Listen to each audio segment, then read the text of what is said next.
ఆయన వల్ల ఒక మానవ జాతి నేర్చుకునేది ఏమీ లేదు. ఏమో మిరాకిల్స్ చేశాడు, మిరాకిల్స్ మాయల పకీర్లు కూడా మిరాకిల్స్ చేస్తారు, లేదా చేశారని రాసుకుంటారు. మాకేంటి ఉపయోగం?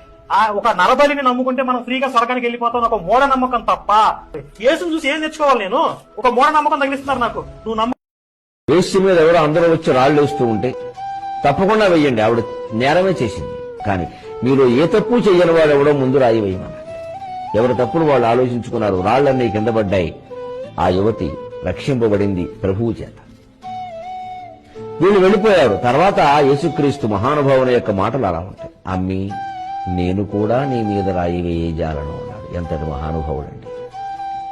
మతం ఏదైతే, దేశం ఏదైతే ఏమండి, నీతి నేర్చుకోవడానికి.